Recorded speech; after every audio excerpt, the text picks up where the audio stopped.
Bonjour, aujourd'hui nous allons vous expliquer comment fonctionne la strioscopie. C'est un dispositif permettant de visualiser les courants d'air chaud. La strioscopie repose sur deux principes fondamentaux.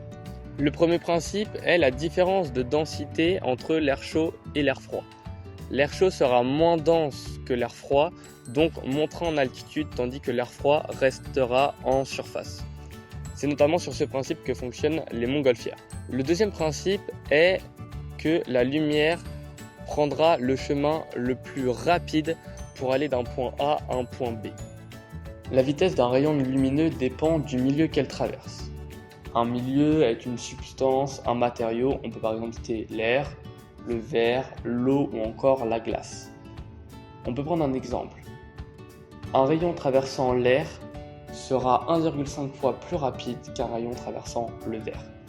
Pour se représenter le chemin que va prendre la lumière, nous allons vous conter une petite histoire. Caso, au point A, est sur la plage et entend Hugo, au point B, crier à l'aide dans l'eau. Caso, au point A, veut rejoindre le plus rapidement possible Hugo qui se noie au point B. Quel chemin Caso va-t-il emprunter ?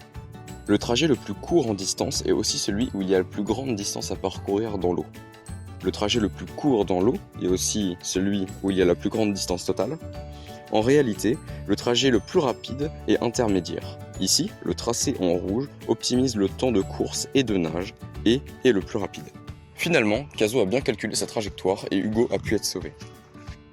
On a vu précédemment que la densité de l'air dépendait de sa température. Et même si la différence est infime, on considère que l'air chaud et l'air froid sont deux milieux différents. C'est pour ça que la vitesse de la lumière est différente entre les deux et qu'il y a des turbulences au-dessus de sources d'air chaud. Nous avons réalisé ici le montage par strioscopie. Nous avons rapproché les deux éléments pour les besoins de la vidéo. Nous avons ici un support avec une lampe et un cache et ici un miroir sphérique.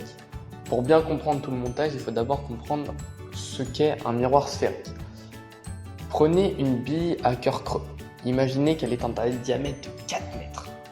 Puis coupez une petite partie de cette grande bille et coller une surface réfléchissante à l'intérieur. Et bien vous obtenez un miroir sphérique comme celui-ci. Le miroir sphérique étant une partie d'une sphère, il a donc un centre. En l'occurrence, ici, elle se situe à 2 mètres. Et ce point précis, le centre du miroir, a une propriété spéciale. Tout rayon lumineux partant de ce point et étant réfléchi par le miroir revient forcément au point d'origine. Et c'est pour ça que les rayons lumineux partant de la lampe, en étant réfléchis sur le miroir, reviennent à la lampe. Nous avons donc placé la lumière au centre du miroir et tous les rayons revenant du miroir sont concentrés en ce point. Le problème est que la lampe n'est pas transparente. Du coup, nous allons la déplacer de quelques centimètres pour pouvoir faire passer le faisceau revenant du miroir juste au-dessus pour pouvoir ensuite le filtrer. La moindre source de chaleur entre la lumière et le miroir déviera donc la lumière. Et nous allons donc la filtrer grâce à ce filtre ici présent que vous pouvez voir via l'image qui s'affiche. Il est composé d'une plaque transparente et d'un point le plus petit possible, le point servant à arrêter les rayons qui ne sont pas déviés pour laisser passer ceux qui ont été déviés par la chaleur.